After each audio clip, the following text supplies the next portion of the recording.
Welcome back to episode 2. We have a name. We have a Twitter account. It is the Midtown Madness podcast hosted by Zach Miller, and Pete Hale joins me. Pete, how are you doing this Sunday? Doing great, Zach. Thanks again. How are you doing? I'm cold. I actually contemplated wearing a beanie or a toque, whether you're Canadian or upper New York, like our friends from St. Bonaventure.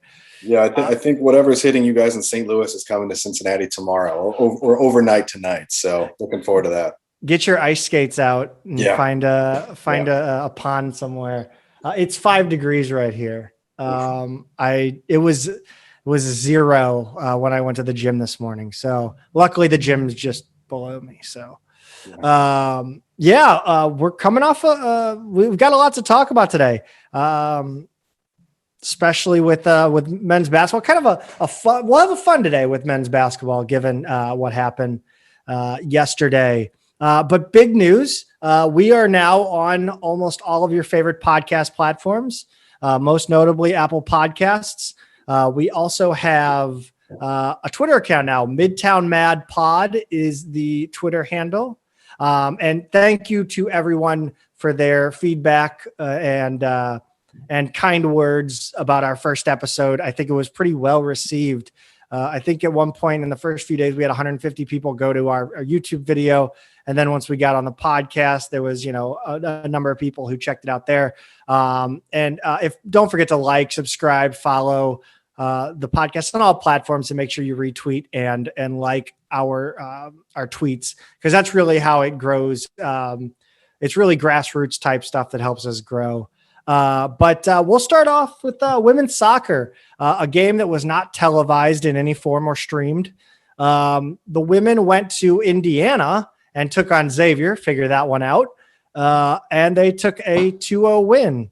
And it looks like someone's either a ghost is trying to come into your room there, Peter.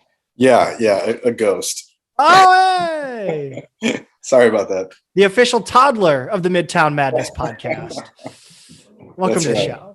And the official wife of the podcast. All right. Sorry if this is going to be an edit. Okay. This could go viral. Maybe this will go viral. This will be big time for us. That is my entire life these days. That's how it goes, man. All right. Yeah. Back to the game. Back to the podcast. The women's soccer team played Xavier in Indiana at a neutral site, indoor site. And I got word that this will be a site that will be used by both men's and women's soccer this year to get games. And indoor games will be big. Not the indoor games that most people are used to in the United States, not with the walls. More bubble, but they beat them 2-0 on goals from, and I lost my notes. Goals from Hannah Friedrich in the 14th minute and Anna Walsh in the 29th minute. Not much to really say about this one, other than the Billikens got on top and never relinquished their lead.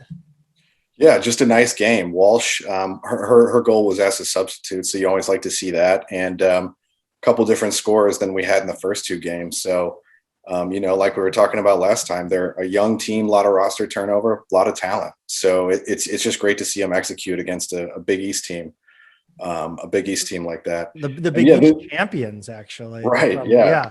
No less. This site in Indiana is it's just a huge sports complex. It's not affiliated with anybody. I think it's like, do they still have that big complex out in Chesterfield that's like just ball fields as far as the eye can see? I think so. Yeah. So they throw a couple bubbles up in winter, and, now the NCAA being 40 minutes down the road from this place, I think they're using it now. I think we need Herman. I think we need a Herman bubble.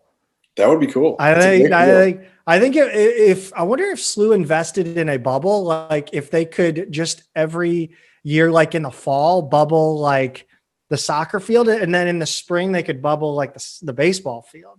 I don't know if that would work. I don't know. I'm not Cincinnati, a mile up the road from me, has one. They put it over there. I think it's a football practice field, but all the other sports use it, when they have to. Yeah, I think we'll get into that actually for the Marquette men's soccer game. But It's a good win against a Big East 2019 Big East champion, and I think what contributes to the women's soccer continuity, even with the roster turnover, is that they bring in a lot of girls that have played together in high school. Being recruiting majority local girls to the program. So you see a lot of Scott Gallagher on the roster, a little bit of Fuse and some other, regional teams. And then they seem to recruit a few different metro areas more commonly than others. Indianapolis being one of them. And then the men too, they always seem to have players out of Texas, and there just seem to be certain areas where they draw familiar players out of. Katie Shields has to be one of the best hires in the Chris May decade of Billiken athletics. I mean, the great thing about Katie Shields is she comes from, I believe, Harvard or Princeton. She comes from like a school with that academic prowess and pedigree. And I think she really does like the setup here in St. Louis as a school. And I think that really contributes to her success.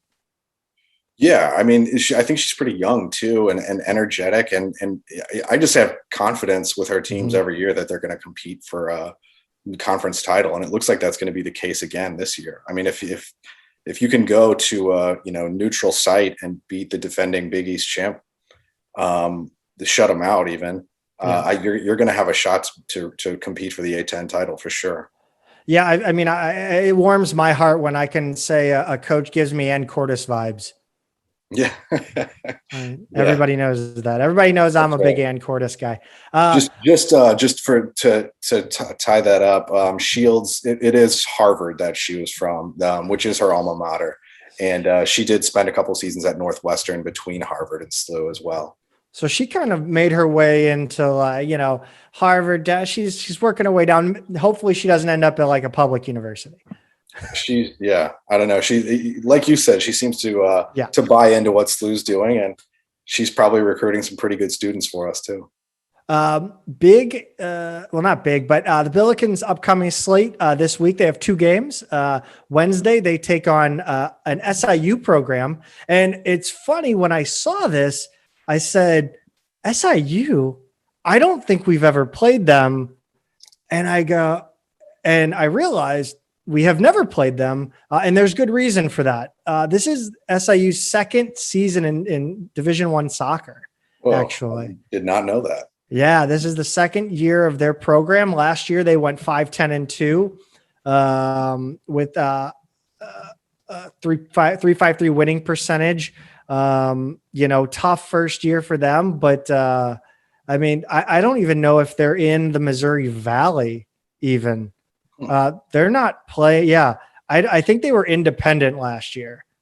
So it'll be interesting to see this year. Cause I literally was just looking up as we were about ready to hop on, and it kind of blew my mind. Looks like they are in the Missouri Valley this year, cause they're playing Valpo, Indiana State, all those good. So they're doing they're a provisional member, and they'll be eligible for a tournament after 4 years or something like that. It sounds about right. This will be their first game of the year. And I'll be interested to actually watch this game and see what SIU brings, because they're a new program, and they do, and if they can kind of bogart their way into the local market, if you will, given that they're only about an hour and a half down the road. Yeah. Well, I mean, it sounds like a game that they, you really hope SLU's sharp, and they need to win that one. Right. Yeah, definitely. Looks like they've recruited mostly out of Illinois, a couple of Kansas, but mostly Illinois. But they're from all over. I mean, you got some California girls women on the roster. Sorry, but their coaching staff. Let's see. They're head coached by Grant Williams, who in his he was a D1 assistant for 13 years, including Evansville. So he's been around a while, and hopefully he can build up that program to be a nice local, semi-local opponent for the Billikens. Yeah, always good to have good regional opponents. Yeah. And then on the 20th, which will be, I have no idea. I never look at the calendar. I'm a degenerate. On Saturday, the 20th, they will take on Illinois State at 2 p.m. And that's also at home. They are 0-1 on the season. They tied in an exhibition with DePaul, and then an exhibition to Illinois Springfield. They beat them 2-1, but lost to Marquette 3-2 in Milwaukee. This will be their second game. So good week of games on tap for the women's team leading up to their conference schedule. I'm excited to see. I'm excited for them to just get into conference. I want to see what this team can do. Yeah, for sure. I think so far they probably look a little bit better than I would have expected, being a little younger team.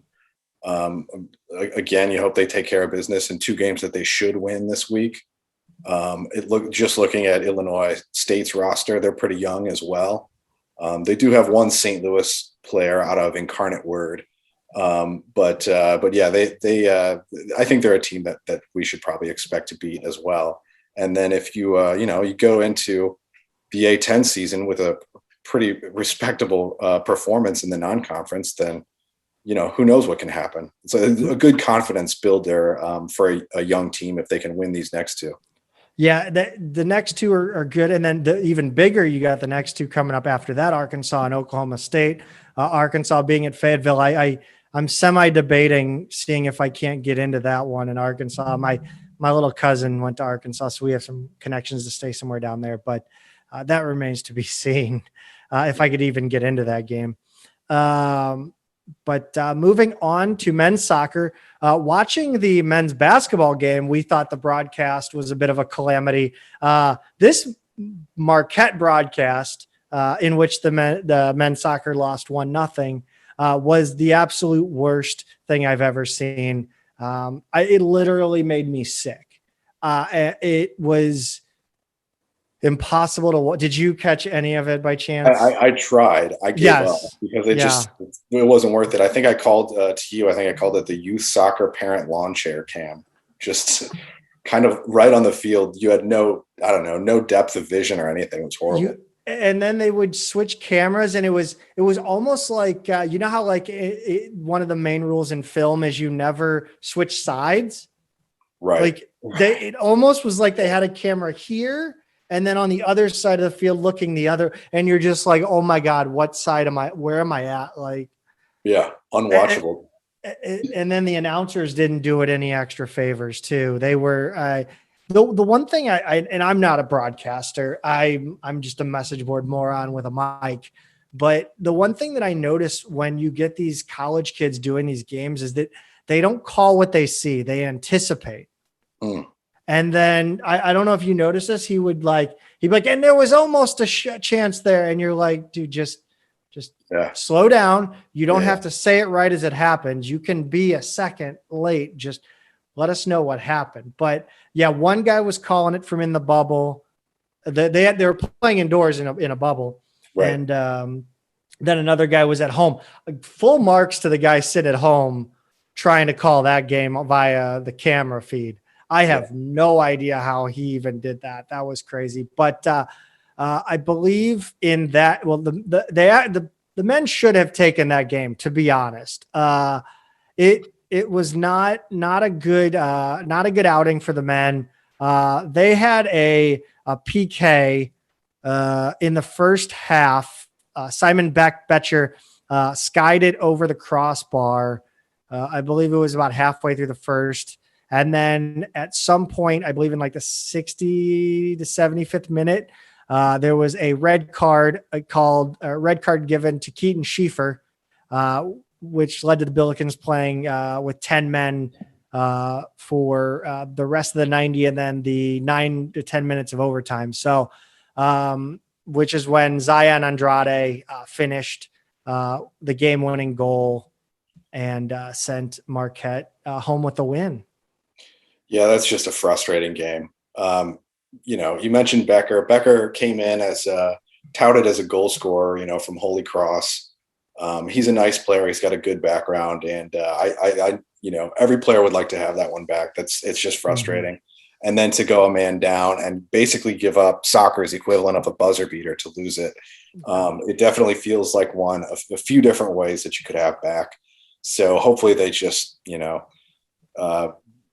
chin up and take their lessons, some hard lessons from this one and move forward. Yeah, I was messaging back and forth with a buddy of mine who is an alumni of men's soccer, and he said, "Man, they're going to have a tough time against good teams putting the ball in the net." Betcher's a decent goal scorer. Stojanovic is a decent goal scorer, but they're gonna struggle. Yeah, but it's Bronze Boot Week.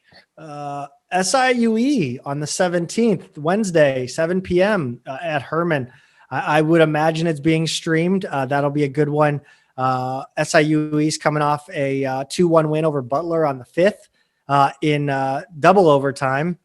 And then on the 21st, the Billikens get Butler at Butler in Indiana. I'm assuming that'll be played at Butler and not at the what's the Kings Complex or whatever it's Kings Field. Yeah, for now it's saying Indianapolis, so I assume it'll be at Butler, but who knows? I think actually our game against Xavier the following week on the 26th is going to be at that same site though, Grand Park. Grand Park, that's it. Yeah. Grand. But I don't know if Butler is going to be there or if it'll be at Butler. This place is actually, it's outside of Indianapolis. It's like, I don't know, 45 minutes north of downtown or something like that. It's just like it's like St. Louis to St. Louis, Moving on to volleyball, we had a wild swing on Saturday. But first, the Billiken women played a Butler team that was really not very good, and they 3-0'd them pretty handily. This was a game that they got a win, and they did. They won 3-0. I don't think they let Butler score 20 points in any of the 3 games. So good it's always good to 3-0 a bad team. Winning the games, dominate the games you're supposed to win. And then Saturday, they opened up A10 play with a doubleheader against Dayton. A shocking result. The Billikens went up 2-0 in the match, 25-16 and 25-23 in the second. They dropped the third and the fourth, 26-24 and 25-23. They pulled it out in 5, 15-11. For the first time, the women's volleyball team has beaten Dayton since 2013. I was shocked to see that. Yeah, it's great though. But whenever you see that, a team you're playing a couple times a year, and it's been, what is that, 8 seasons now? Yeah. That's hard. That's a hard pill to swallow. It's good to finally catch up and get that, but then it looks like they let Dayton handle them again in the second match pretty easily. Yeah, they did, and I'll get to that. But did you see the Kennedy Cordia play?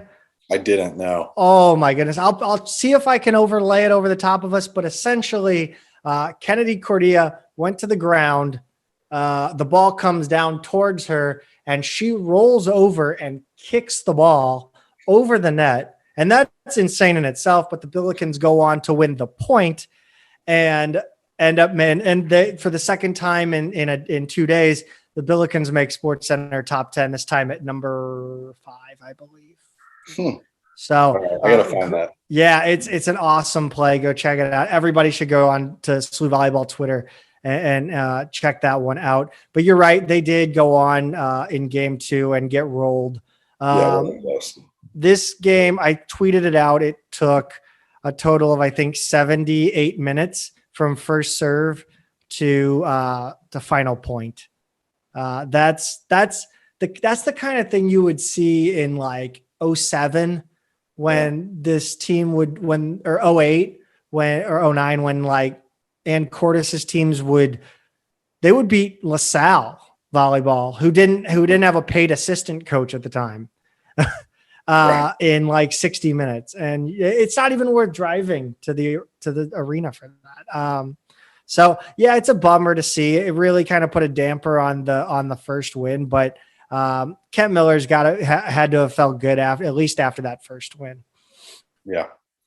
And it looks like there's more of Dayton left this season. They finish up the season in late March in Dayton for another doubleheader. Although I think they'll play it like a Friday, Saturday. So it's good to get that monkey off your back and end an 8-year losing streak against a team. But I think it woke Dayton up. I wonder, it being Dayton's first season and being 11 a.m. I wonder if it took a while for Dayton to wake up. But and I was curious what the kind of fallout would be from that game, whether it was Dayton maybe falling off. It's the guy's 6th season. We've seen it before where a coach maybe has a lot of momentum for 3, 4, 5 seasons, and then the 6th season loses the recruiting momentum and maybe starts to fall off. Clearly that wasn't the case in the second match. And it looks like Dayton will be the favorite again to win the conference. Yeah. What do we know about Davidson? Triple header next weekend. Triple 3. That's so weird. I don't even remember this being a thing. It's a little deceiving because it's 2 on Saturday. Yeah. You play Saturday morning and then again late afternoon, and then again on Sunday before Davidson heads out of town. Davidson's kind of always been a middle of the road team. I think in the A10, they're 1-1 right now. They 3-0'd Jacksonville and then got 3-0'd by Charlotte. But they last season they were, if my computer doesn't combust, which is a theme, they were 10-18 overall, 5-9 in conference. So not very good. The Billikens last season beat them 3-0 and 3-2. Respectively, one outside the conference tournament on senior night for the Billikens, and then the 3-0 was in the Atlantic 10 tournament first round, I believe. So Billikens should take this one pretty easily. I think it's more on the level of Butler than it is Dayton for sure. Moving on, women's basketball. It always seems like we record these podcasts while the women are playing on Sunday, doesn't it? Yeah, it does. I think that happened against St. Joe's last week. Yeah. The Billikens are at halftime currently. I won't give the score because we're going to talk about it next podcast. But the women's basketball team had a hell of 3 games, winning 63-60 at St. Joe's. This was really a second half performance. Yeah, it was, and it was a grinder. But I think they went into, down 7 at half. Yeah. And then really came together in the second half and pulled out a nice win in Hagan Arena, as you say, even the men's team, Philadelphia is always a tough place to play. So it's a great confidence win. I think it's hard when you go to a place and stay there. Kind of, and it's usually, when we talk about that, it's usually the case that you go to St. Joe's or Lasalle and then stay and then go to the other one. But this time they stayed and they played 3 straight games? Or 2? I think so. Because what was they played St. Joe's again the next day. Yes. Sorry. LaSalle was Friday, and then they played St. Joe's Sunday and Monday. Right. So I mean, they did do the standard St. Joe's road trip with a little extra kick to it. Right. But this was a really good game for Rachel Kent. 3 of 7 from beyond the arc, and Kent and Harbison both went 6 for 6 from the free throw line. So that's really nice to see. The women's basketball team usually does fairly well from the free throw line. Smith Triori had a double, 10 and 10. Another really good game from her. You got 36 good minutes from Brooke Flowers with 6 points. Only 3 rebounds. You kind of want to see more in the time she played. But overall she's had her ups and downs. But as long as she continues to be at least serviceable up there, Smith Triori has been able to carry the load. Yeah, it wasn't Brooke's best game, but got enough out of the guards in this one. Martinez too. She didn't go very deep in this game. Martinez came off the bench for 25 minutes, and only Warren and McNeil were the other 2 to come off the bench and give you anything. Martinez, it wasn't her best shooting night. She was only 2 for 6 from the line. Didn't hit a field goal, but she did chip in 4 rebounds and 5 assists. She was a really confident looking guard, moving the ball around well. So she always gives you good minutes, even when she's not scoring. I I did you catch this the next game? Because I mean, this was probably one of the more fun games involving the women's basketball team I've ever seen. The Billikens the next day they come out against St. Joe again. I mean, nobody would forgive a team for maybe playing a little slower, or it's always tough to win the second game after you win the first. You see it in all sports, especially in playoffs and whatnot, where you'll win a game, the other team will make adjustments. This time the Billikens come out and they demolish the Hawks by 23 points, an 81-58 victory.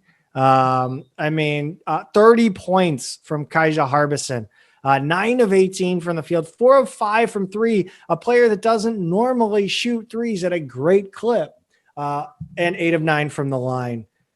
Just an outstanding game from her. Yeah, she was awesome.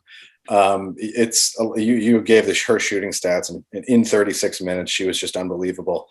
She also gave a few steals. She just kind of did a little bit of everything out there. The other thing I love about this game is it was never really close. You go out to a 22-13 lead in the first quarter. The second quarter margin's 10. So they're up huge at halftime. They're up by almost 20 at halftime.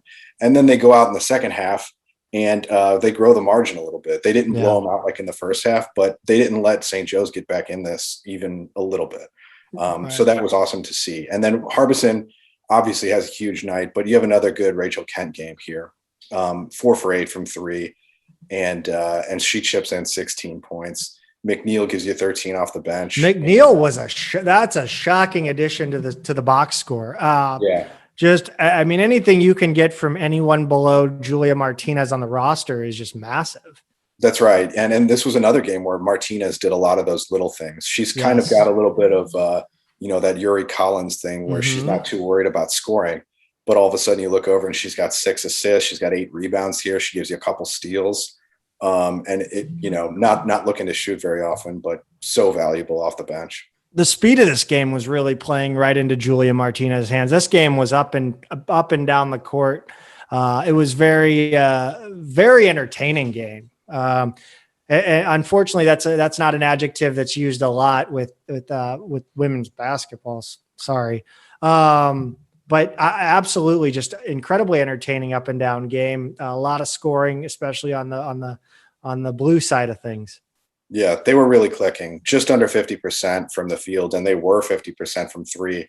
If they have a better night from the free throw line, it's an even bigger blowout. Maybe they hit close to 90. But it was great pace, great game, and really nothing to point at and be disappointed in. And then, they come back to St. Louis next game. This was on the 12th. This was Friday night. This one was wild. If you look down for 5 seconds, you have no clue what happened. The game completely flipped. You look at the Billikens come away with a 66-50 win. Kaija Harbison, Kent, Flowers, Smith Traore, all the main contributors are there. But this one was weird because, the Billikens had a 4-point lead at the end of the first quarter. VCU comes out and scores 20 points to St. Louis's 9 in the second. So VCU's up 26-19. It's a 7-point lead for VCU. And you're a little concerned at this point. VCU's had the Billikens number in recent years. So, a little scary. The third quarter, pretty even. Still seems like VCU's got this one under control. And then the fourth quarter shows up, and I'm playing with my phone, and I look up, and all of a sudden the Billikens are winning by 5. Yeah. It was just the most bizarre game. And the Billikens have their greatest, I think it was one of the biggest quarter performances since we went to the quarter system. 32 points in the fourth quarter to VCU's 10. That's a spread of 22 points in the fourth. That's incredible. Yeah, the wheels came off for VCU. SLU couldn't miss. I mean, they're only 3 of 3 from 3 in the fourth quarter. VCU goes 0 of 6 from 3 in that quarter. So it wasn't a game that was all even down on the 3-point line. Mm-hmm. They just could not be denied. And again, it was a game, or it was a quarter at least, where pace really favored SLU, and it was just like they woke up. just a totally different game than it was in the first three quarters.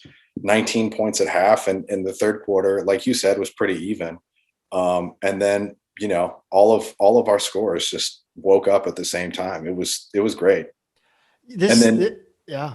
the other thing I want to say is just Brooke Flowers, you know, talking about how up and down she's been. This was an awesome game for her. 17 rebounds, 3 blocks, and you know, 13 points to go with it.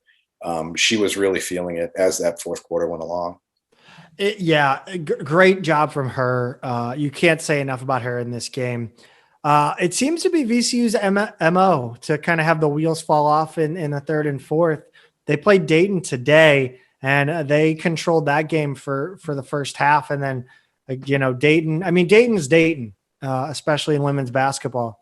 But, you know, VCU usually hangs tough with them, and Dayton just kind of took over in that quarter. So maybe that's something maybe that's one of VCU's, you know, Achilles heel, if you will. But good on the Billikens, though, for taking advantage of it. Yeah, it's great. And it's great to see SLU playing confident like that. I mean, they were coming off, you know, I guess 3 wins in a row going into this one. And so, you know, they snapped into it in the fourth quarter, and that seems like a great confidence boosting win. Now you've got a 4-game winning streak, and one you basically stole from VCU by just going off in the fourth quarter. So hopefully they can keep that momentum going today into this week. Good thing I didn't start talking and move into the Atlantic 10 standings, because I would have sounded like a complete idiot, because I had the 1920 standings in front of me. But you know, looking at the A10 standings now, Dayton leads the way, obviously, 11-0 in conference. Fordham right behind him.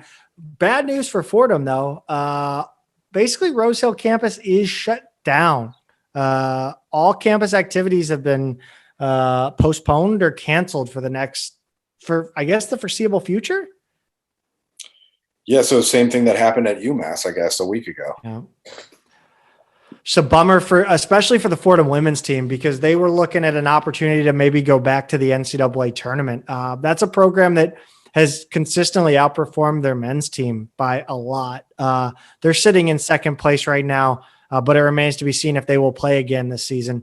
Rhode Island sits in third at 8-3. Richmond 7-3 and fourth. St. Louis climbing up the standings with these recent results sits in fifth at 6-3. They take on Richmond today. Actually, they're playing them right now, as we said earlier. VCU sitting behind the Billikens at sixth. You got UMass, LaSalle, Davidson, Bonaventure, St. Joe's, George Washington, Duquesne, and then George Mason rounds it out. And I want to say they are not.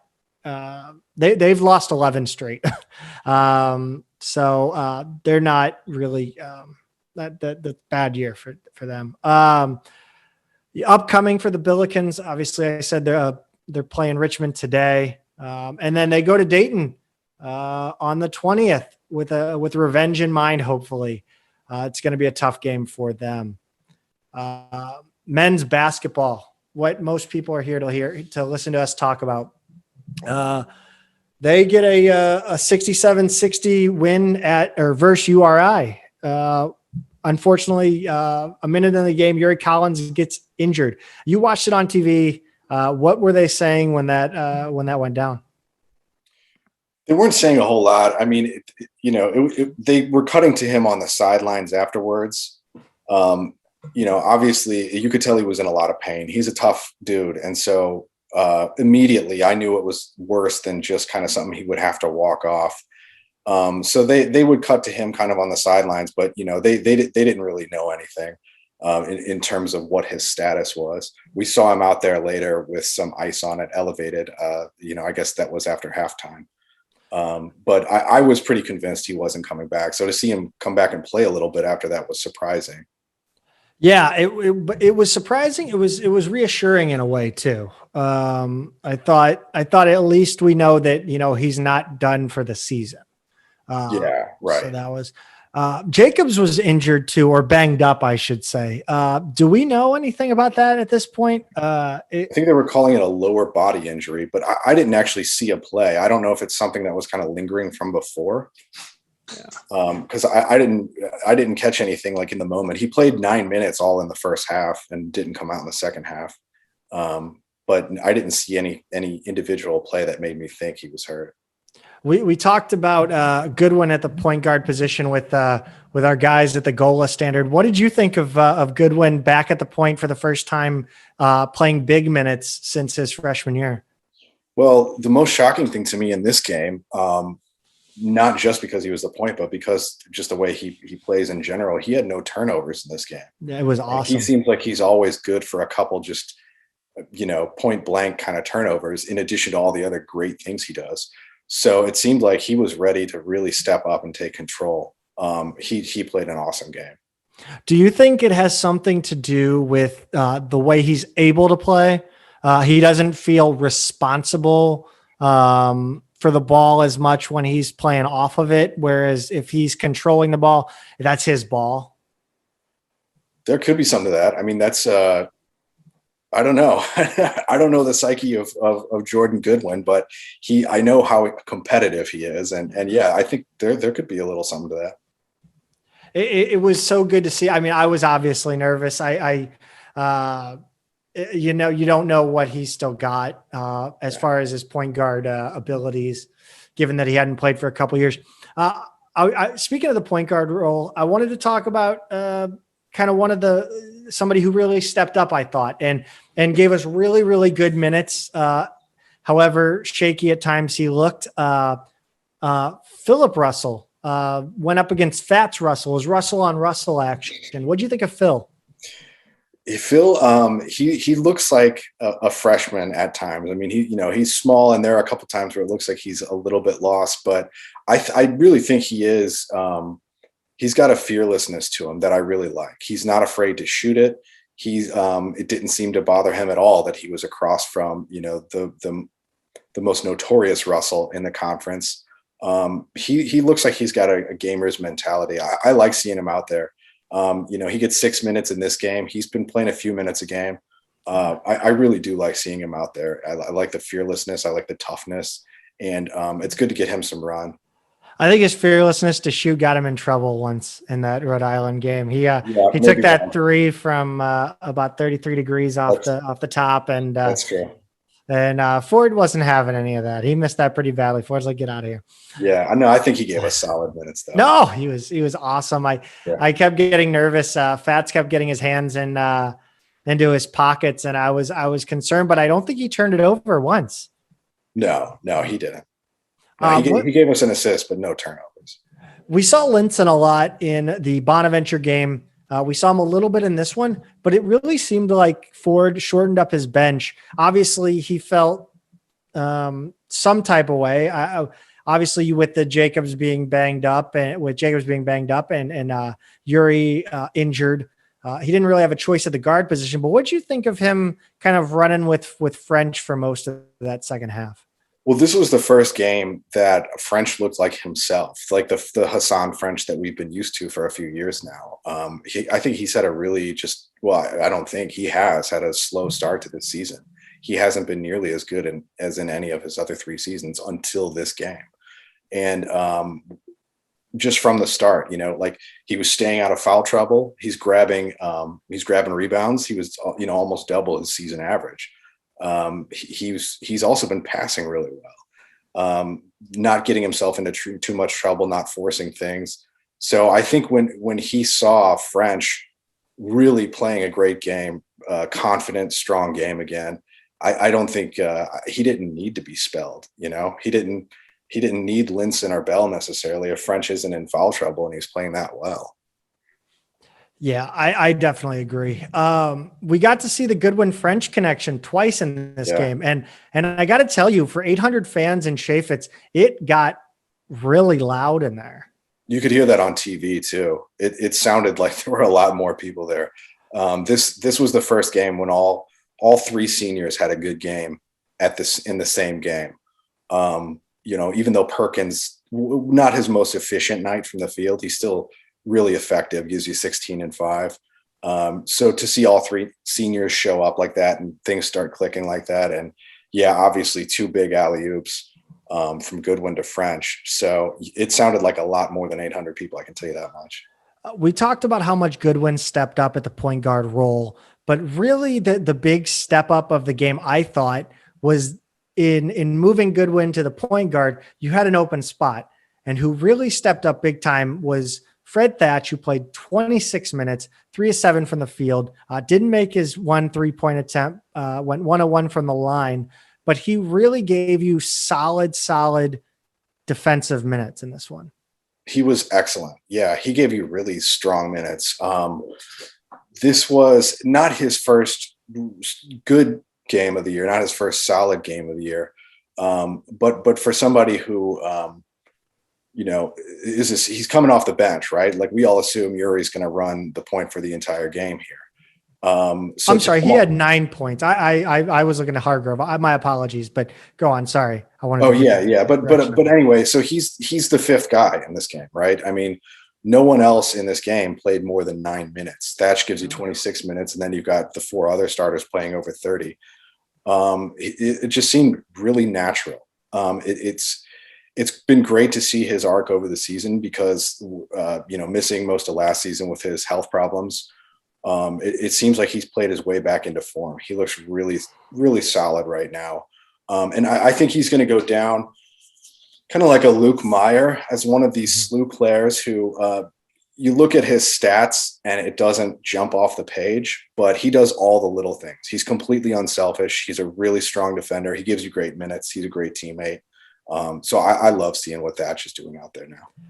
Yeah, I think a lot of I think the comparisons to Luke Meyer are really great. I think with the injury situation or whatever the health situation you want to call it, and of course his physique in general, you can really start to get a lot of Femi John vibes. But I'm really glad to see Fred come back from his health scare and really kind of become an impact player in this season. Yeah, he's going to be a defensive problem for everybody in the conference this year. He's so strong, moves his feet really well, and kind of the ace in the hole this year for him has been he's only missed 1 free throw so far this season. He's been, he hasn't been on the line a whole lot, but every time he's gone to the line, he's just been dead eye. So that's a nice feature as well. It's really unbelievable to watch him defend on the inside. Yeah. And you see this play that the Billikens tend to run where from the inbounds where Fred just kind of goes up and gets the ball near the rim off the inbounds pass. It's kind of wild. Yeah. He's had a lot of those very near awesome highlights, like plays that haven't, like he's either been fouled or just missed it or whatever. So I kind of feel like he's this close to really breaking out. Yes. So great game for Thatch. Moving on, we get a game that we could sit back and enjoy and not have to sit on the edge of our seat. A 68-40 win at Rose Hill Gymnasium against Fordham. This one was fun to watch. The broadcast was a bit of a laugher as well. A couple of mishaps for the cameraman and the director. But what'd you see in this one that really stood out to you? We can talk all day about, what our starters did, our stars did. Let's talk about, what we saw once this game was out of reach from the guys that don't necessarily get run. Yeah. So we'll go back to Phil Russell because I think he wound up with the most minutes of anybody off the bench in this game.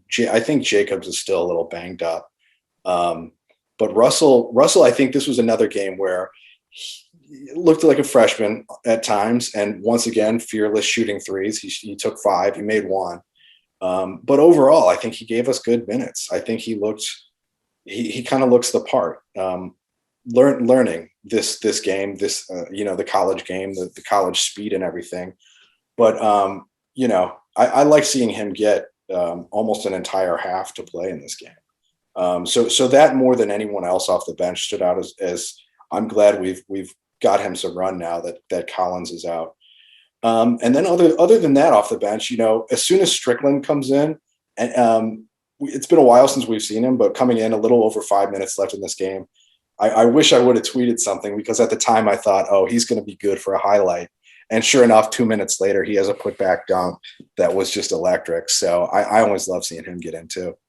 Yeah, you mentioned when we talked about the women's game, you mentioned how when this game was out of reach, they didn't really let them back in the game. And I think this was a similar situation. Yes, our second stringers later in the game, kind of let Fordham do a little more than in the first. But I think, it's only a 6-point difference between the second and the first half for Fordham offensively, and a 6-point difference offensively for the Billikens. This wasn't our best offensive game of the year. Fordham plays at a pretty slow pace. They're one of the lowest scoring teams in D1. But their pace means that you're not going to necessarily drop 100 on them or anything like that. And they play that zone that's really frustrating. And without Collins in there, our offense did look a little flat at times. You kind of get into this thing where there's zones shifting back and forth as we just kind of wing it around the perimeter until we get bored and try something. So that's kind of what it looked like at times. And again, that's part Russell's a freshman and kind of learning it a little bit. And we don't have our natural point guard in there, but the defense never let up. No matter who was in this game, it was just relentless defense from the start. And that's so satisfying to see. We hold Rhode Island to 60. And then to hold a team to 40, even as bad as Fordham, that's just a clinic on defense. Yeah, it's really super exciting to see, especially given what we watched against Dayton and LaSalle in the previous two meetings. To see our defense kind of bounce back and give really, really good performances, regardless of competition, is just really inspiring going forward, I think. It is. It's 3 strong performances in a row. So, we're coming into a week where the next 2 teams we play are the 2 teams that have beaten us. And you got to feel good about the way the defense is trending here. So what else did you see in this one? We skipped over our starters. Anything of note in the starting lineup? I just really like that Perkins is getting back to being a walking bucket. He doesn't shoot incredibly well from 3, but you can see him trending upwards from 3. I think I tweeted out, name something quicker than Gibson Jimerson's release and keep it clean. Keep it clean for the kids. I love that we can get a 3 up at any point. That's something that I've never seen I haven't seen from a Billiken team. I don't think ever. Maybe going back to times when I can't remember, in the 90s, but with like Claggett and Highmark, I don't honestly remember seeing those. I remember being there, but not necessarily that point of the game. But it's great to see a team that shoots the ball as well as we do right now. Yeah, and it's been great to kind of rediscover that weapon because going into the long COVID break and then coming out of it, we just were not getting many attempts. Some of that had to do with the fact that we weren't getting a lot in transition. Playing a little bit slower, catching our breath coming off a break in which everybody was sick. But to get back to an actual volume of 3-point shooting is great. And then, you talk about Jimerson's release. You don't really see that very often with guards. They always tell bigs, keep it above your head. Yeah. Oh my God. You read my mind. When Jimerson is on the perimeter, it's ridiculous. Here, his hands are already here. And it's like you said, it's so quick. And you feel confident every time he lets it go. He goes 4 for 10 in this one. 40% is great from 3, even though that's below his average for the season. But as far as I'm concerned, keep the green light all season for that guy. I would love to see some sort of like stat where you put like when Jimerson has somebody within 2 feet of him, whereas if somebody is like more than 2 feet from him and whether he makes it, because it seems like he does not miss if he gets more than, a second to get the shot off. It's pretty incredible. It reminds me of that old sports science episode where they had Jason Capono test out the 0.2 of a second release to see if you could get the ball off in time. Yeah. That's what I remember. That's what I think of anytime Jimerson shoots the ball. It's crazy. Yeah, it's a thing of beauty. And this was another game where all 3 seniors showed up. That's 2 games in a row All three of them had a good game. So everything looks to be trending the right way for me. Really satisfying game. One of the things I think we need to point out is our big, the guys we rely on the most. Jimerson, 1 turnover. Goodwin, 1 turnover. Thatch, 1 turnover. Jimmy Bell, 1 turnover. So that's what, 4 turnovers? I mean, Philip Russell had 2, Hargrove had 2, Hightower had 1, but those are guys we're not going to rely on in every game. So it's really good to see a team that stays focused, gets down to business, goes in workmanlike attitude, does what they need to do, doesn't, play down to the competition, because I think that's something we've seen once or twice in recent years is this team playing down to competition. Yeah, certainly. We have seen that before. Part of this has to do, 19 turnovers for the game. 9 team, not 19. Mm-hmm, yeah. So being under 10 is huge. 10 used to be, back in the Soderbergh days, 10 used to be what he would try and coach to. He said, if we can be at 10 or less, we should win every game. So that was always the number that we were shooting for. And that was at Soderbergh's, 35-second shot clock, use all of it, glacial offense, and defense, the pace that he played. So to see us under 10 is really great. Granted, Fordham only had 9 turnovers as well, but they were missing so many shots, it didn't really matter. I think I can't believe we've gone this long in this game without talking about the massive number that sticks out to me in this box score. Do you want to go ahead and take a stab at what I'm talking about? The massive number that sticks out to you in this box score. Aside from Fordham's abysmal shooting, maybe Soriano fouling out quickly. I don't know. The 55 total team rebounds for the Billikens. Oh yeah, there it is. Yeah, that's a new season high. We actually had 53 against NC State, which I didn't remember, but 55 rebounds is insane. That's and also you mentioned Soriano fouling out early. Hassan, he only played 24 minutes in this game, but he only has 1 foul. Yeah, that's big time. And that's coming off a game where he only had 2 against Rhode Island. So whatever he's sort of figured out, maybe it's favorable matchups or whatever, but Soriano's a big body. You know that he was scout, in the scout, they were telling him to go at French. French has just really found his game all of a sudden, and it's great to watch. You wonder maybe if it's his legs he's finding, and he's just quicker.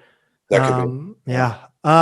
Again, Billikens win a laugher, where we found out that Yuri Collins and Francis Akuro can be mistaken for each other, as well as Travis Ford and Ray Giacoletti. I don't know how you messed those two up. I was surprised they didn't put up Jim Cruz on the board. 68-40 is the final in this one. Perkins leads the way with 19 points. Hassan has 11 rebounds to lead the way in the assists. Goodwin leads with assists. He had the triple nickel in this one, or it was a triple nickel, right? Yep. So a huge game for Goodwin, back in that familiar freshman position at point guard, where he likes to put up big numbers. So around the A10 this week, we had a lot of games postponed and canceled. As we've seen, I think 6 teams right now are on pause. VCU beats Dayton, or on the 9th on 2-9. VCU beat Dayton at Dayton 76-67. St. Bonaventure hosted LaSalle to a 86-73 win. George Washington and Richmond were postponed. On the 10th, we saw SIUE beat Rhode Island.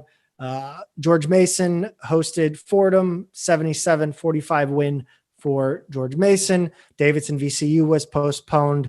On the 12th, VCU beat St. Bonaventure at home, 67-64. This was the big game of the week in the A10. Yeah, that is a big one. And it kind of, it puts VCU alone in first in the standings, doesn't it? Correct. Yes. Right. Because now they're 8-2. Bonaventure is 8-3. It's a close game. So, very easily could have swung the other way. And who knows what happens if they're playing at Bonaventure. But it's kind of becoming clear who the best teams in this conference are. And then we get into the cancellations. Obviously, SIUE played Fordham. George Washington at LaSalle was postponed. St. Joe's at UD was postponed. Duquesne at George Mason was postponed. Excuse me. URI at Davidson was postponed. And then on the 14th, St. Bonaventure, that's today, St. Bonaventure and UMass was canceled. And then I don't even know who Richmond's playing, but they're playing somebody that's not an A10 team. Yeah, I think they're a D3 school, St. Mary's of Maryland. So just to basically give them another game. Yeah. Well, right now we're going to head over to our interview our segment with the guys from the Gola Standard. They were awesome to talk to, and this was a fun one. So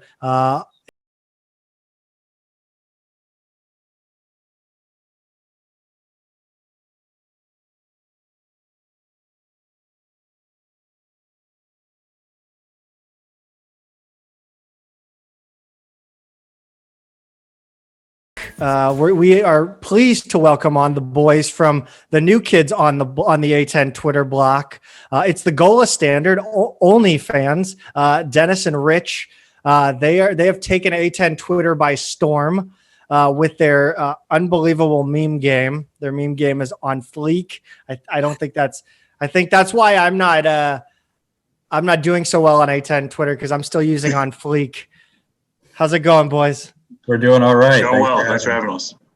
Yeah, it's good to talk to you guys again. Actually, we did an unreleased episode of my previous podcast that never got out there because it was postponed originally. But and then you guys took us to the woodshed in our second return game. So what did you guys see in that game? Both from LaSalle and the Billikens that allowed LaSalle to win. I'll start, Rich. It felt like that was not the St. Louis team we've come to know these past few years. Definitely uncharacteristic. And COVID, I mean, you had to account for COVID and the delay that you guys had. Like, there's no ignoring it. We definitely took it as a huge win for our program and like, oh, this is an incredible moment to be an LaSalle Explorer fan. But in reality, when you look at it, it's like this St. Louis team was not ready. They were not ready from that break that they had. And I wish that, we could take more credit, but I think honestly, we were just more prepared. And we hit some shots. I hate to say that. I mean, I'm a LaSalle fan. It sounds awful for me to say that. Like, I'm supposed to be like really supportive, but you look at our season and a lot of upsets have been due to COVID or a lack of a player. So that's what the negative side. But Rich, what are your thoughts on that game? Yeah, like you said, a lot of people are giving them a hard time. Oh, they lost to LaSalle, but when you first talked to us, obviously, I don't know, in December, St. Louis probably played like 2 games since then. So much had kind of happened since then. It's so tough from coming off a spell like that to kind of catch fire. And LaSalle was lucky to, catch St. Louis at the time. And I feel like, our 3 big wins against, you guys, Dayton and Richmond have all kind of come because of some kind of COVID issue or some kind of issue. So I feel like we were fortunate, but I feel like, I saw St. Louis beat the Bonnies, and I think they got another victory after that. So it looks like they're well on track to, being the team we thought they were going to be and that they were in the beginning of the season. Pete, do you have anything you wanna shout out the LaSalle boys? No, I mean, from what not having watched all of LaSalle's games so far, we seem to, in our first couple conference games there, make a world beater out of a few guys. In the first game against Dayton, it was Watson, and it was Crutcher, who always kills us.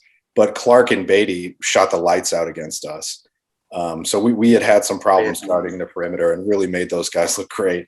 Kenny wasn't shooting all that well, but he kept getting to the line, so he managed to have a pretty great game too. So LaSalle's got a really balanced roster, a really balanced attack. It seems like you never quite know who's going to have a good night for them, and we made Beatty look like an all-conference player for sure. Yeah, it always seems, and I don't know if this is true or just my like dumb brain, but I always complain at the end of like a loss we should have won where like, oh, someone just made insane shots. And like, I don't know if that's like our defense was bad or if it was really that, they just happened to make the shots and we didn't. I mean, in our first 2 games back from COVID break, I mean, I think it's more than a coincidence than that, guys were just going off from the perimeter. Yeah. We looked slow. We couldn't get to spots, and they had time and space to shoot plenty of it. So they took advantage of that. Credit to them for it. Yeah, I feel like you guys look like a shell of yourselves. Like, I know French had like 3 fouls in the first half, and that was huge, to get him out, because I feel like he usually beats us up pretty good. I feel like just Perkins and Goodwin just didn't look like their usual selves, in my opinion. Yeah, it was really tough to watch. I mean, because you can see that, in the Bonaventure game where Hassan was out for a lot of that game too, and Linson came in. And I don't know if Linson was ready for that moment at LaSalle coming off the pause. And definitely Bell hasn't been ready yet. So it was kind of and Bell actually looked pretty decent, if I remember correctly, in the LaSalle game. Yeah, he had 8 and 5 in 15 minutes. I think he probably had one of the few guys on our roster who had an above average game. I think Thatch would probably be the other that you point out. Yeah, LaSalle always seems to be one of those teams that gives us a really tough game. Going to Philly just kind of stinks. I mean, don't mind St. Joe's in 2019 after Phil Martelli's dad passed, and then I think Charlie Brown banked one in. So Philly just kind of gives me like super PTSD anxiety. Yeah, it's not the safest. No, it's not. I'm just curious. What did you see in your guys' game recently? You guys took down, or you guys lost to Fordham and then at Bonaventure. What did you guys see in those games that you didn't see in maybe your better games this season? That's a good question. From the positives, we've seen Sharif Kenny grow as a player. Like, he is the clear-cut, like, best offensive guy on the team, I would say. Jack has been sporadic. I think that one of the reasons we've lost these past 2 games is Jack Clark has been off, quite frankly. Like, he typically shoots at a high clip, and we needed his shooting. We didn't get it against Fordham or Bonaventure. There's been issues in our front court that Rich and I are trying to figure out. For example, at Bonaventure, Ashley Howard started a freshman who literally looked like you could tell he was a freshman immediately. His name's Tegra Ize. Shout out Tegra, but he was not prepared for that moment at Bonaventure. And Jared Kimbrough, the guy who scored, over 20 some points against St. Joe's and played really well the next game, was on the bench. And it took an ejection by Ashley Howard to get Jared Kimbrough into the game. So I thought Jared Kimbrough was the backup this whole time. But then I see Tegra early in the game. I was very confused by that because Clifton, I mean, he's solid. Like, he's solid. He's not going to be like a detriment, but he gets in foul trouble. And I don't like that the freshmen were brought on so early like that. I love our freshman guards, but I don't think Tegra was ready for that. And that is an issue going forward. I don't know what Ashley's thinking regarding the front court and our continued questions at depth. There's a lot of depth issues there. So, but Rich, what do you think? Yeah, I feel like the keys for LaSalle to be successful is for them to shoot around 40% around 3-point line, and play pretty good defense. You came from Villanova. They try to mimic Villanova light. And I didn't see that, in the games,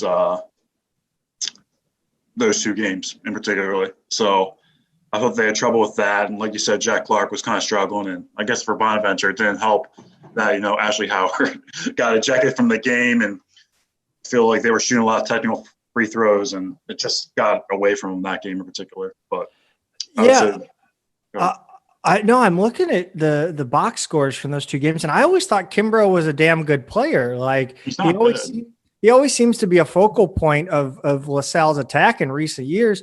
He played 4 minutes at Fordham and at Bonaventure, which I'm curious. I'm wondering if Ashley Howard maybe saw something different between, bringing in Tegra being 6'10" as accused as opposed to Kimbrough being 6'8", going up against Oshun? I don't think so. I don't know. I don't know if they're in he's in the doghouse, but Kimbrough, I feel like, is a lot more talented than Tegra. I think he was using Tegra as a body. And if you're I was watching the game, Kimbrough, I think, only played because Ashley Howard was out of the game. And the assistant coach put Kimbrough in. If Ashley Howard was still coaching, I don't think Kimbrough sees a minute of that game. And I don't think it has anything to do with ability. Yeah. That's my opinion. Something's up there. Something's going on. Is that maybe is that something to look out for? As far as trust issues on the bench now with the coaches, is that one coach is Howard, play this dude, and Howard's nah. I don't know. Well, I don't know. Think about, we lost 2 other guys to transfer this season. That has kind of been happening these days. I feel like mid-majors, low majors lose guys all the time. We lost 2 already. We lost Ed Croswell last year, who was an outstanding big man. So the hits keep coming in a sense. There's always I know that the culture, he's trying to build a culture. So if you you got to get with it or get lost kind of mentality, people are getting lost. People are leaving or ending up in the doghouse. So it seems like they just have to roll with it. And it sucks for us as fans because we're just sitting there confused.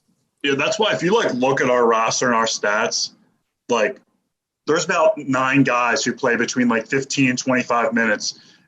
He's trying to keep everyone he can. It's crazy.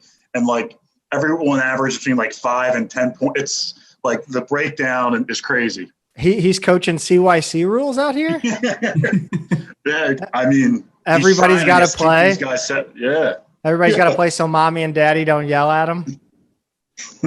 I don't know, man. Sounds like it. It's a tough job for him. Yeah, I mean, especially coming from Villanova. I mean, not to beat down Lasalle. It's Oh yeah, you can't. Totally different. You can't compare. Fair enough. Do you think it's hard to build kind of a culture and a program in a building like Gola? I mean, do you think it's hard to It's hard to say. It's hard to get up every day and tell your players you're going to play high level college basketball when you're playing in, a gym that has walls at the end of the court. Yeah, that's a definite disadvantage. Bathrooms in the court. Yeah. The ball could roll into the bathroom. Well, at least your concession stand isn't on folding tables on the baseline where you get your M&Ms. Yeah, but it's tough. What are you guys looking forward to in this game? What do you think LaSalle can do in this game? Do you think the Billikens will pull it together? I mean, what is the LaSalle outlook here? So the next few games feel like revenge games for a few teams, and I know Ford is going to be on them.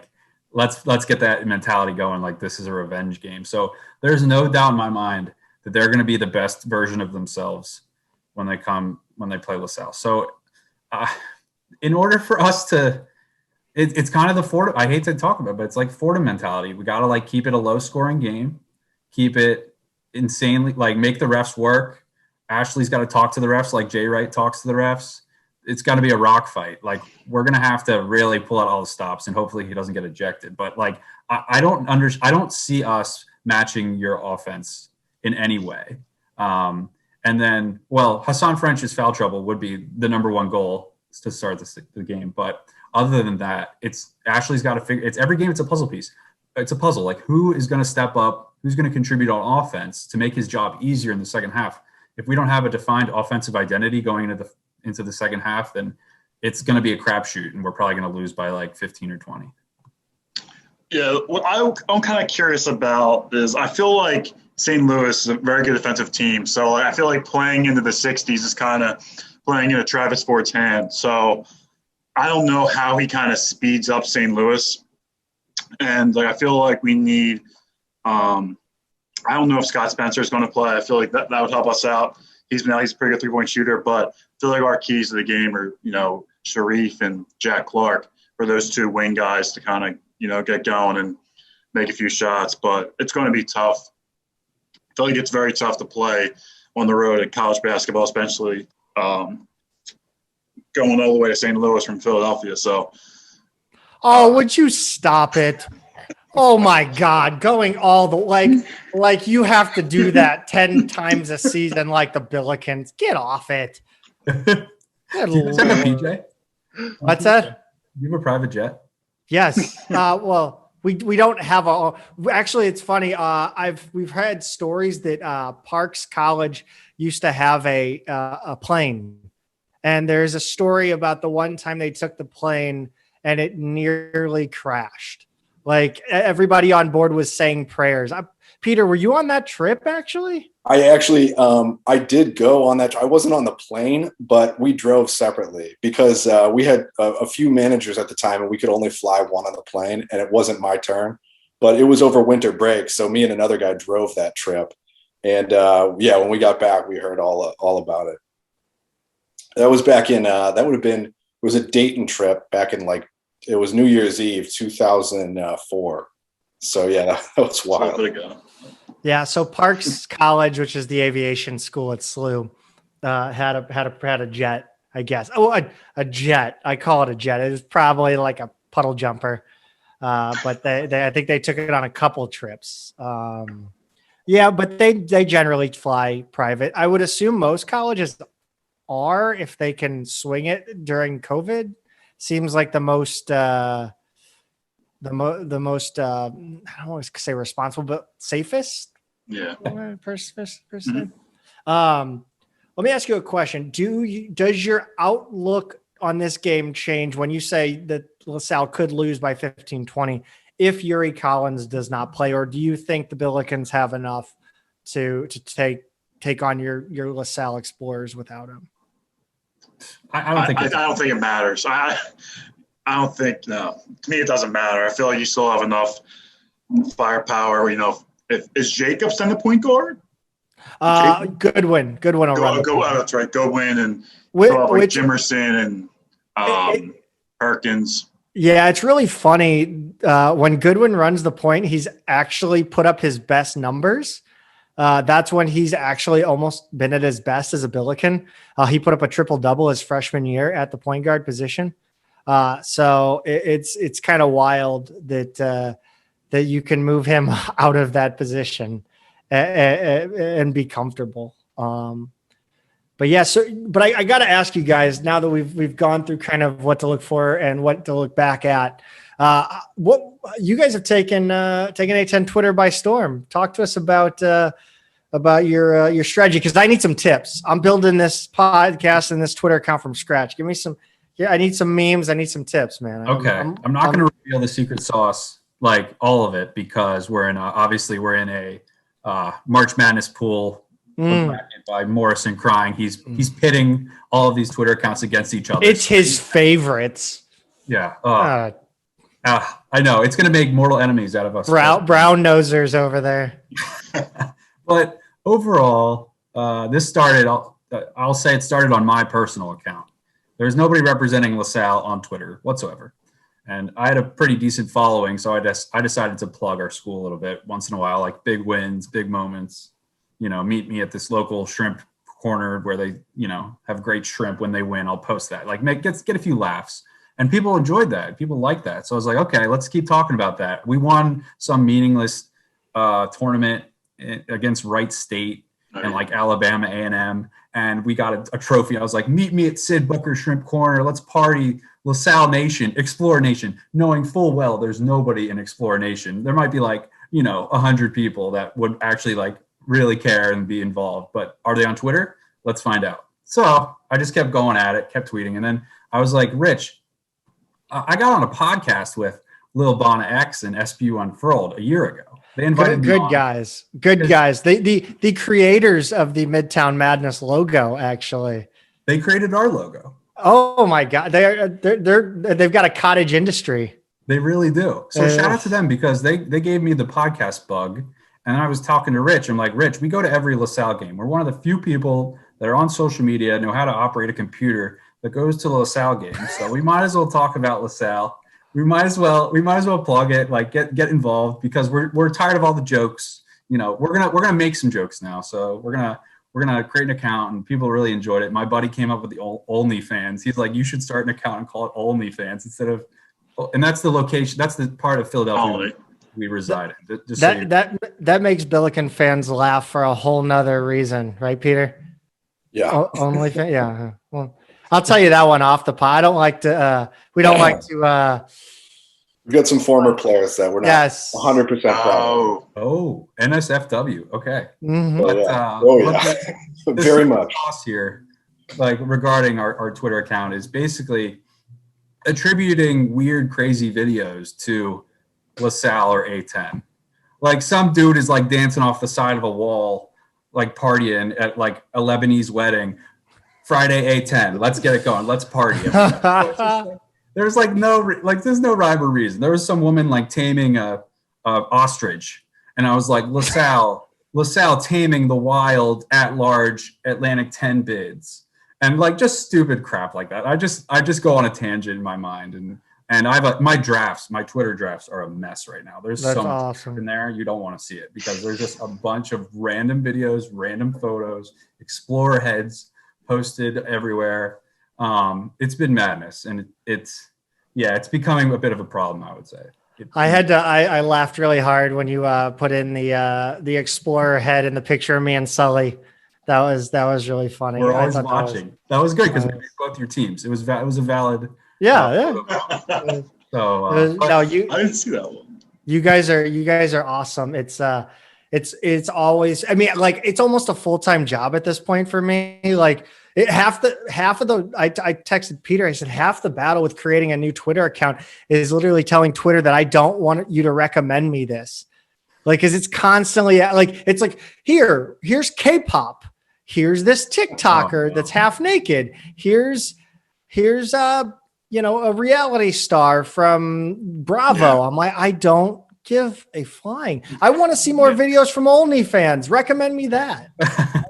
I mean, shout out Lil Bonna because he definitely promoted us right away. He's like, whoa, LaSalle. Like it's always been a part of that. Like the relationship has been good. So, and we're always replying to random people to like make them wonder who's this random account like tweeting at me right now? Like, who are you? So that'll get interest too. You should do that. So how quick, tell me, give me the numbers here. You guys jumped like 500 followers in like a month.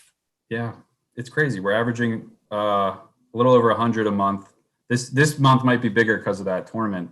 But like, I can't understand it. I thought there wasn't like, I was like, okay, maybe there's a market. Maybe there's people that actually would be interested in this stuff, but there's definitely a niche market for like crazy, weird fans of low major teams. Like yes. if you go to like Valparaiso or like Alabama A&M or some random school and you create a Twitter account, you have a good shot at getting eyes eventually. I should just start that as like a new venture. just like unknown fan that just creates random content for like go to like I don't know. Gosh, I can't even think of a school right. I don't know. Arkansas State. Yeah. I'll just become an Arkansas State Twitter account and just screw around. That's great. Exactly. Well, you guys are definitely a welcome addition to A10 Twitter. Much better than those degens up north in suburban New York or wherever rural New York, upstate. But I'm excited. I got a little nervous having you guys back on because last time we talked, it ended in a postponement. So fingers crossed that we will play on Tuesday. Excited to be in the building again for that one. Sorry about it, boys. Not awesome. not to brag, but what's your prediction? What's your prediction for Tuesday? We've heard them sandbag us and say it's going to be 15 or 20, but what do you think? Oh my God. Oh no. Oh man. Anxiety, shaking. My legs will shake a little bit. But I think the Bills will win by 10. If Uri plays, I think they win by 15. I don't know. I get scared every game, man. I went into that Bonaventure game with the same energy I went into the Bonaventure A10 final. I literally paced my apartment the entire game. I didn't sit down. It was crazy. I'm a ball of nerves every game. It's kind of pathetic at times. Pete, let's hear you. I get a little worried when I see that Beatty and Clark and Kenny have combined. Let's see, they shot a combined 18 3-pointers 2 games ago, and then in your last game they shot a combined 22. And all it takes is 2 of those guys to be hot to be a real problem for us. And so I'm going to be a little more conservative. I still think SIUE has been playing well enough the past 3 games, and we're arcing the right direction. And you don't want to take too much from a win over Fordham, but I think things are starting to click. I'll say SIUE by 6. I think the Billikens have to keep Lasalle from even getting to the point of shooting. I think you have to stop them from even getting into an offense, honestly, and not.